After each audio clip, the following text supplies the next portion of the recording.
আকাশবাণী কলকাতা। স্থানীয় সংবাদ পড়ছে ধৃতি সেন শর্মা। বিশেষ খবর হল, কেন্দ্রীয় সামাজিক ন্যায় ও ক্ষমতায়ন মন্ত্রক আজ তৃতীয় নমস্তে দিবস পালন করতে চলেছে। মূল অনুষ্ঠানটি হবে কলকাতার রবীন্দ্র সদনে। বঙ্গোপসাগরে মাছ ধরতে গিয়ে ডুবে যাওয়া পূর্ব মেদিনীপুরের ট্রলার থেকে 9 জন মৎস্যজীবীর মৃতদেহ উদ্ধারের ঘটনায় রাষ্ট্রপতি, উপরাষ্ট্রপতি ও প্রধানমন্ত্রী শোক প্রকাশ করেছেন। প্রধানমন্ত্রীর ত্রাণ তহবিল থেকে মৃতদের পরিবার পিছু এককালীন 2 লক্ষ টাকা করে দেওয়ার ঘোষণা। কৃষিক্ষেত্রের উন্নয়নে কেন্দ্রীয় কৃষিমন্ত্রী শিবরাজ সিং চৌহান রাজ্যকে সব ধরনের সহযোগিতার আশ্বাস দিয়েছেন। শ্রাবণী মেলায় পুণ্যার্থীদের সুবিধার্থে রাজ্য সরকার শেওড়াফুলি থেকে তারকেশ্বর পর্যন্ত প্রতি 5 কিলোমিটার অন্তর সেবা কেন্দ্র তৈরির সিদ্ধান্ত নিয়েছেন। মুখ্যমন্ত্রী শুভেন্দু অধিকারী আজ তারকেশ্বর যাচ্ছেন। রাজ্যে আজ শুরু হচ্ছে অরণ্য উৎসব, চলবে 20 জুলাই পর্যন্ত। রাজ্য সরকার সুপ্রিম কোর্টে ওবিসি মামলা থেকে সরে আসবে বলে মুখ্যমন্ত্রী শুভেন্দু অধিকারী জানিয়েছেন। আগামী বছর মাধ্যমিক পরীক্ষা শুরু হবে 15 ফেব্রুয়ারি। সক্রিয় মৌসুমী অক্ষরেখা ঘূর্ণাবর্তের প্রভাবে রাজ্যের বেশ কিছু জেলায় ভারী থেকে অতি ভারী বৃষ্টির পূর্বাভাস দিয়েছে আবহাওয়া দপ্তর। আসছে বিস্তারিত খবরে। কেন্দ্রীয় সামাজিক ন্যায় ও ক্ষমতায়ন মন্ত্রক আজ তৃতীয় নমস্তে দিবস পালন করতে চলেছে। 2023-এ national action for mechanized sanitation ecosystem প্রকল্প চালু হওয়ার 3 বছর পূর্তি উপলক্ষে মূল অনুষ্ঠানটি হবে পশ্চিমবঙ্গের রবীন্দ্র সদনে। পাশাপাশি দিব্য কলা মেলারও আয়োজন করা হচ্ছে। একই সঙ্গে দেশের বিভিন্ন পুরসভা ও পুর নিগমগুলিতে আয়োজন করা হচ্ছে বিশেষ কর্মসূচির। কলকাতার রবীন্দ্র সদনে অনুষ্ঠানে কেন্দ্রীয় সামাজিক ন্যায় ও ক্ষমতায়ন মন্ত্রী ডক্টর বীরেন্দ্র কুমার এবং প্রতিমন্ত্রী রামদাস আথওয়ালে উপস্থিত থাকবেন। মুখ্যমন্ত্রী শুভেন্দু অধিকারীও সেখানে উপস্থিত থাকবেন। উল্লেখ্য, পরিবেশ রক্ষায় নিকাশি নালা ও সেপটিক ট্যাঙ্ক পরিষ্কারের কাজে যুক্ত ব্যক্তি, স্বচ্ছতা কর্মী, বর্জ্য সংগ্রহকারী এবং মাথায় করে মল বহনকারীদের ভূমিকাকে সম্মান জানানোই দিনটি পালনের মূল উদ্দেশ্য। বঙ্গোপসাগরে মাছ ধরতে গিয়ে ডুবে যাওয়া পূর্ব মেদিনীপুরের ট্রলার থেকে উদ্ধার 9 জন মৎস্যজীবীর মৃতদেহ শনাক্তকরণের জন্য কাটাপুকুর মর্গে রাখা হয়েছে। দেহগুলিতে অতিরিক্ত পচন ধরায় তা শনাক্তকরণ সম্ভব হচ্ছে না। ডিএনএ পরীক্ষার জন্য ওই মৎস্যজীবীর পরিবারের সদস্যদের রক্তের নমুনা সংগ্রহ করা হয়েছে। এদিকে ট্রলারের 6 জন মৎস্যজীবী এখনও নিখোঁজ, তাদের সন্ধানে তল্লাশি চলেছে। রাষ্ট্রপতি দ্রৌপদী মুর্মু, উপরাষ্ট্রপতি সিপি রাধাকৃষ্ণন ও প্রধানমন্ত্রী নরেন্দ্র মোদী ওই দুর্ঘটনায় গভীর শোক প্রকাশ করেছেন। প্রধানমন্ত্রী তার জাতীয় ত্রাণ তহবিল থেকে মৃতদের পরিবার পিছু এককালীন 2 লক্ষ টাকা করে দেওয়ার কথাও ঘোষণা করেছেন। এদিকে রাজ্যের মৎস্যমন্ত্রী রাজেশ মাহাতো গতকাল কাকদ্বীপ পুলিশ মর্গে গিয়ে নিহত মৎস্যজীবীদের পরিবারের সদস্যের সঙ্গে কথা বলেন। তাদের সব রকমভাবে সহযোগিতার পাশাপাশি উদ্ধার হওয়া মৃতদেহগুলির পরিচয় নিশ্চিত করতে দ্রুত ডিএনএ পরীক্ষারও আশ্বাস দেন তিনি। যে ঘটনাটা ঘটেছে খুবই দুঃখজনক ঘটনা। কোস্টগার্ড এবং আমাদের কোস্টাল পুলিশ যথাসাধ্য চেষ্টা করেছে। এটা খুব কষ্টের মুহূর্ত। এতগুলো পরিবার আজকে ব্যথিত, দুঃখিত। অবশ্যই যা ক্ষতিপূরণ ব্যাপার আছে সেটা রাজ্য সরকার ঘোষিত, সেটা দেওয়া হবে, দেরি না করে দেওয়া হবে। পাশে রয়েছি, থাকবো আমরা। আগেই জানানো হয়েছে 15 জন মৎস্যজীবীকে নিয়ে এফবি মা কালী নামে ট্রলারটি 2রা জুলাই শঙ্করপুর সমুদ্র বন্দর থেকে সাগরে পাড়ি দেয়। 5ই জুলাই সেটির সঙ্গে যোগাযোগ বিচ্ছিন্ন হয়ে পড়ে। ভারতীয় নৌবাহিনী, উপকূলরক্ষী বাহিনী ও রাজ্য সরকারের বিভিন্ন সংস্থা যৌথভাবে তল্লাশি চালিয়ে রবিবার দক্ষিণ 24 পরগনার রক্তেশ্বর চরের কাছে ডুবে যাওয়া ট্রলারটি উদ্ধার করে। কৃষিক্ষেত্রের উন্নয়ন ও কৃষকদের মানোন্নয়নে কেন্দ্রীয় সরকার রাজ্যকে সব ধরনের সহযোগিতা করবে বলে আশ্বাস দিয়েছে। কেন্দ্রীয় কৃষি ও কৃষক কল্যাণ মন্ত্রী শিবরাজ সিং চৌহান গতকাল 2 দিনের সফরে কলকাতা পৌঁছে মুখ্যমন্ত্রী শুভেন্দু অধিকারীর সঙ্গে এক বৈঠকে মিলিত হন। বৈঠক নিয়ে সরকারিভাবে কিছু জানানো না হলেও কৃষকদের উন্নয়নে রাজ্যে চালু থাকা বিভিন্ন প্রকল্প, ধান ও পাটের ন্যূনতম সহায়ক মূল্য, আধুনিক কৃষি প্রযুক্তি ও কেন্দ্রীয় প্রকল্প চালু করা নিয়ে তাদের মধ্যে কথাবার্তা হয় বলে জানা গেছে। সারের দাম নাগালের মধ্যে রাখার জন্য প্রয়োজনীয় পদক্ষেপ নেওয়া হবে বলেও কৃষিমন্ত্রী আশ্বাস দিয়েছেন। দেশে সামগ্রিক জলের চাহিদা পূরণ করতেও ভূগর্ভস্থ জলের সঞ্চয় বাড়াতে ভারত সরকার বৃষ্টির জল সংরক্ষণে একগুচ্ছ পরিকল্পনা হাতে নিয়েছে। জল শক্তি অভিযান প্রকল্পের মাধ্যমে ক্যাচ দ্য রেইন স্লোগানকে সামনে রেখে বৃষ্টির জল ধরে রাখা ও জলাশয়গুলির সংস্কারে হাত দেওয়া হয়েছে। একটি প্রতিবেদন। জল সংকটের নিরিখে ভারত বিশ্বের ১৩তম দেশ। পৃথিবীর মোট জনসংখ্যার ১৮% বসবাস করেন ভারতে, যেখানে জলের মাত্র ৪% পানযোগ্য। আবার এই জলের ৮০% চলে যায় চাষের কাজে। জলের চাহিদা মেটাতে সমুদ্রের জল লবণমুক্ত করার প্রযুক্তি অত্যন্ত ব্যয়বহুল।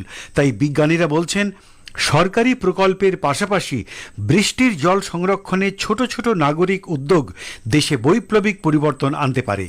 যাদবপুর বিশ্ববিদ্যালয়ের সমুদ্র বিজ্ঞান বিভাগের প্রধান অধ্যাপক তুহিন ঘোষ এই বিষয়ে সহমত পোষণ করেন। বৃষ্টির জল সংরক্ষণ এবং ধরে রাখা এইগুলোই কিন্তু আমাদের একমাত্র সহজ একটা উপায়, এবং সেইটা কিন্তু আমরা বাড়ি থেকে শুরু করে অনেক বড় স্কেলেও আমরা এটা করতে পারি।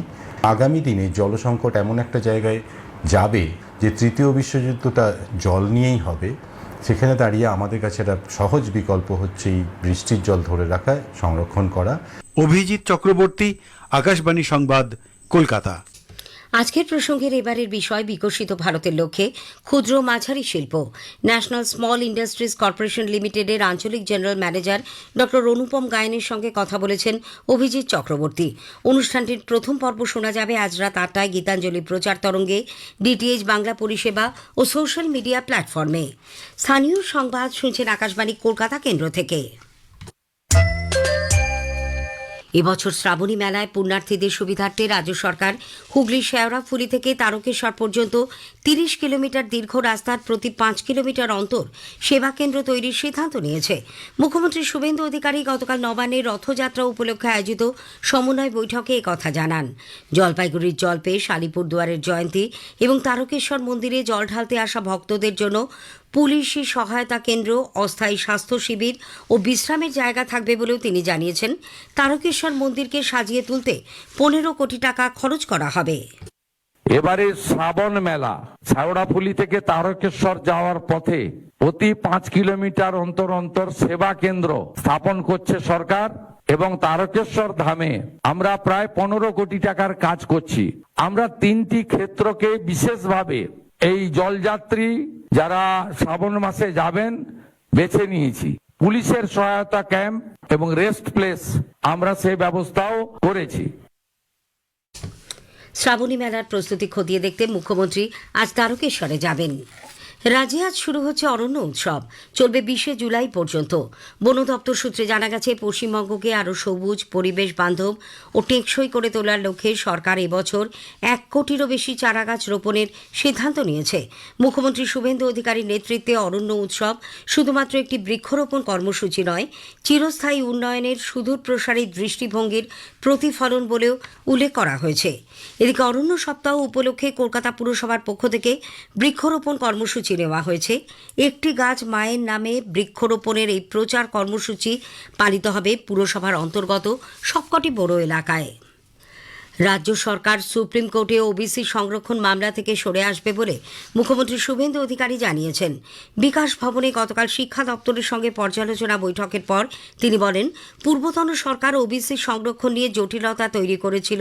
এ নিয়ে তারা সুপ্রিম কোর্টেও যায়। সেই মামলার জন্য নিয়োগ প্রক্রিয়া থমকে রয়েছে। এই প্রসঙ্গে মুখ্যমন্ত্রী বলেন, সুপ্রিম কোর্টে ওবিসি সংরক্ষণ মামলা থেকে রাজ্য সরকার বেরিয়ে এলে নিয়োগ প্রক্রিয়া দ্রুত হবে। স্বচ্ছভাবে মেধার ভিত্তিতে সংরক্ষণ মেনে নিয়োগ করা হবে বলেও তিনি আশ্বাস দেন। বেসরকারি শিক্ষা প্রতিষ্ঠানগুলি সঠিকভাবে চলছে কিনা তা পরিদর্শন করবে রাজ্য সরকার। বিকাশ ভবনে গতকাল শিক্ষা দপ্তরের পর্যালোচনা বৈঠকের পর মুখ্যমন্ত্রী বলেন, বেসরকারি শিক্ষা প্রতিষ্ঠানগুলি যদি সঠিকভাবে চলে ও ঠিকমতো ফি নেয়, তাহলেই তাদের আগামী দিনে ছাড়পত্র দেওয়া হবে। রাজ্য সরকার শিক্ষাকে পণ্য করতে দেবে না। এদিকে মাধ্যমিক পরীক্ষার আগামী বছরের সময়সূচি প্রকাশ করেছে পশ্চিমবঙ্গ মধ্যশিক্ষা পর্ষদ। ১৫ই ফেব্রুয়ারি থেকে শুরু হয়ে পরীক্ষা চলবে ২৫শে ফেব্রুয়ারি পর্যন্ত। সকাল ১০টা ৪৫ থেকে পরীক্ষা শুরু হবে। ১৫ মিনিট প্রশ্নপত্র পড়ার সময় দেওয়া হবে। ১১টা থেকে উত্তর লেখা শুরু করতে পারবেন পরীক্ষার্থীরা। সক্রিয় মৌসুমী অক্ষরেখা, ঘূর্ণাবর্ত এবং বঙ্গোপসাগর থেকে প্রচুর পরিমাণে জলীয় বাষ্প স্থলভাগে প্রবেশ করায় রাজ্যের বেশ কিছু জেলায় ভারী থেকে অতি ভারী বৃষ্টির পূর্বাভাস দিয়েছে আবহাওয়া দপ্তর। কলকাতা সহ দক্ষিণবঙ্গের বেশিরভাগ জেলাতেই গতকাল থেকে দফায় দফায় বৃষ্টি চলেছে। উত্তর ও দক্ষিণ চব্বিশ পরগনা, হাওড়া, পশ্চিম মেদিনীপুর জেলায় ভারী বৃষ্টির হলুদ সতর্কতা জারি করা হয়েছে। সমুদ্র উত্তাল থাকায় মৎস্যজীবীদের আগামীকাল থেকে শুক্রবার পর্যন্ত সাগরে পাড়ি দিতে নিষেধ করা হয়েছে। উত্তরবঙ্গেও হিমালয় সন্নিহিত 5 জেলায় রয়েছে ভারী বৃষ্টির সতর্কতা। কলকাতা প্রিমিয়ার ডিভিশন ফুটবল লিগে মোহনবাগান গতকাল 4-0 গোলে পাঠচক্রকে হারিয়ে দিয়েছে। মোহামেডান স্পোর্টিং আজ তাদের প্রথম ম্যাচে রেইনবো অ্যাথলেটিক্স ক্লাবের বিরুদ্ধে খেলবে। স্থানীয় সংবাদ শেষ হলো। ভারত 2028-29 সময়কালে রাষ্ট্রসংঘ নিরাপত্তা পরিষদ ইউএনএসসি-তে অস্থায়ী সদস্যপদের নির্বাচনের জন্য আনুষ্ঠানিকভাবে প্রচার শুরু করেছে। নিউ ইয়র্কের রাষ্ট্রসংঘের সদর দপ্তরে ভারতের এই প্রচারের সূচনা করে বিদেশমন্ত্রী ড সুব্রমণিয়ম জয়শঙ্কর বলেন, সংঘাতদীর্ণ ও অস্থিতিশীল বর্তমান বিশ্ব ব্যবস্থায় রাষ্ট্রসংঘের ভূমিকা আগের তুলনায় অনেক বেশি গুরুত্বপূর্ণ হয়ে উঠেছে। এই পরিস্থিতিতে ভারত আস্থা, অখণ্ডতা ও নিয়মবিধির ওপর নির্ভর করে বিশ্বশান্তি, নিরাপত্তা ও ভারসাম্যযুক্ত উন্নয়নের লক্ষ্যে যে মতাদর্শ নিয়ে এগিয়ে চলেছে, সেই ভাবধারা securing holistic advancement through norms, trust and integrity বা শান্তির আনুষ্ঠানিকভাবে প্রকাশ করেন বিদেশমন্ত্রী। দক্ষিণ বিশ্বের বিভিন্ন অভাব অভিযোগের কথা তুলে ধরতে ভারত যে বরাবরই আলোচনা ও কূটনৈতিক তৎপরতার পক্ষে জোরালো সওয়াল করে চলেছে, সে কথা উল্লেখ করেছেন বিদেশমন্ত্রী। As we contemplate the global order, India's focus will be on working for a secure, peaceful, and equitable world. A world where the voice of the global south is heard in equal measure. A world where peacekeeping is ready for contemporary and future challenges. A world where multilateralism reflects contemporary realities and provides effective solutions, not remain a bystander. A world where the promise of technology is fully realized while safeguarding against its misuse and misapplication. এদিকে বিদেশমন্ত্রী ড S Jaishankar গতকাল new ইয়র্কের রাষ্ট্রসংঘের মহাসচিব Antonio গুতেরেসের সঙ্গে সাক্ষাৎ করেন। সামাজিক মাধ্যমে এক বার্তায় ড জয়শঙ্কর বলেন, তাঁদের মধ্যে পশ্চিম এশিয়া, ইউক্রেন এবং সুদান সহ আন্তর্জাতিক নানা ঘটনাবলী নিয়ে আলোচনা হয়েছে। হরমুজ প্রণালী দিয়ে যাওয়ার সময় সংযুক্ত আরব আমিরশাহির দুটি তৈলবাহী ট্যাঙ্কারে ইরানি ক্রুজ ক্ষেপণাস্ত্র হামলায় এক ভারতীয় নাবিকের মৃত্যু হয়েছে। আহত হয়েছেন আরও 8 জন। তাদের মধ্যে 6 জন ভারতীয় ও 2 জন ইউক্রেনের নাগরিক। আহতদের মধ্যে 4 জনের অবস্থা গুরুতর। সংযুক্ত আরব আমিরশাহির প্রতিরক্ষা মন্ত্রক ঘটনার তীব্র নিন্দা করে জানিয়েছে, ওমানের জলসীমায় মোম্বাসা ও আল বাহিয়া নামে 2টি ট্যাঙ্কার হামলার শিকার হয়। নিহত নাবিক মোম্বাসা ট্যাঙ্কারে কর্মরত ছিলেন।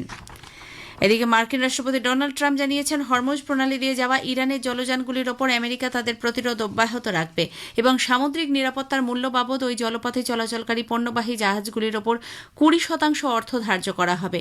ট্রুথ সোশ্যালের এক পোস্টে ট্রাম্প জানান, এই প্রতিরোধ শুধুমাত্র ইরানের জাহাজ এবং সে দেশের সঙ্গে বাণিজ্যিক লেনদেনে যুক্ত জলযানগুলির ক্ষেত্রে কার্যকর হবে।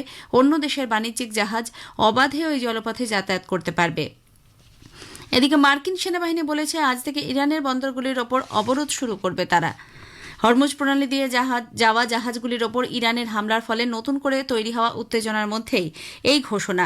অন্যদিকে ইরানও হরমুজ প্রণালীর ওপর নিয়ন্ত্রণের কথা ঘোষণা করে মার্কিন অবস্থানকে খারিজ করে দিয়েছে।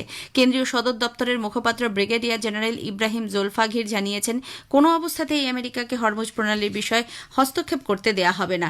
কোনো আঞ্চলিক দল যদি মার্কিন যুক্তরাষ্ট্রকে সহায়তা করে, তা ইরানের বিরুদ্ধে যুদ্ধের সামিল হবে। ইরানের ওপর টানা তৃতীয় রাতেও হামলা চালিয়েছে মার্কিন যুক্তরাষ্ট্র। মার্কিন সেন্ট্রাল কমান্ড সেন্টকম জানিয়েছে, ইরানের সামরিক শক্তিকে দুর্বল করা এবং হরমুজ প্রণালী দিয়ে বাণিজ্যিক জাহাজের নিরাপদ চলাচল নিশ্চিত করতেই এই হামলা চালানো হচ্ছে। অন্যদিকে ইরানের বন্দরগুলির ওপর নিষেধাজ্ঞা জারি করেছে মার্কিন যুক্তরাষ্ট্র। এর জেরে বিশ্ববাজারে অপরিশোধিত তেলের দাম এক ধাক্কায় বেড়ে গেছে। একই সঙ্গে হরমুজ প্রণালী দিয়ে তেল সরবরাহ ব্যাহত হওয়ার আশঙ্কাও তৈরি হয়েছে।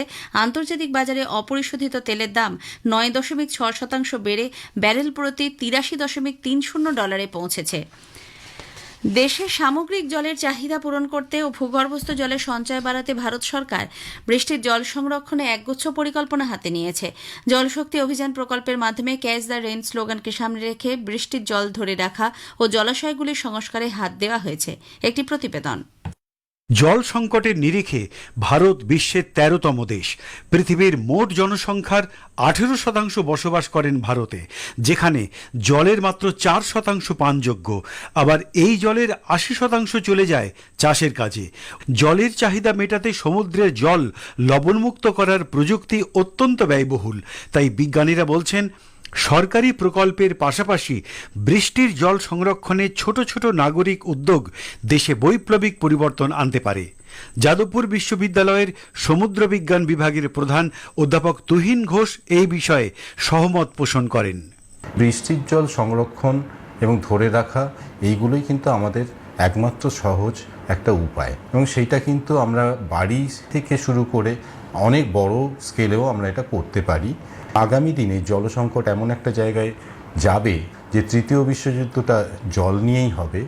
সেখানে দাঁড়িয়ে আমাদের কাছে একটা সহজ বিকল্প হচ্ছে এই বৃষ্টির জল ধরে রাখা, সংরক্ষণ করা। অভিজিৎ চক্রবর্তী, আকাশবাণী সংবাদ, কলকাতা। আজকের প্রসঙ্গে এবারের বিষয় বিকশিত ভারতের লক্ষ্যে ক্ষুদ্র ও মাঝারি শিল্প। ন্যাশনাল স্মল ইন্ডাস্ট্রিজ কর্পোরেশন লিমিটেডের আঞ্চলিক জেনারেল ম্যানেজার ডক্টর অনুপম গায়েনের সঙ্গে কথা বলেছেন অভিজিৎ চক্রবর্তী। অনুষ্ঠানটির প্রথম পর্ব শোনা যাবে আজ রাত ৮টায় গীতাঞ্জলি প্রচার তরঙ্গ, ডিটিএইচ বাংলা পরিষেবা ও আকাশবাণী সংবাদ সোশ্যাল মিডিয়া প্ল্যাটফর্মে। এই খবর আপনারা শুনছেন আকাশবাণী থেকে। ভিয়েতনামের ফুকোক দ্বীপের কাছে নৌকাডুবির ঘটনায় মৃত ১৫ জন ভারতীয়ের দেহ গতরাতে দেশে ফিরিয়ে আনা হয়েছে।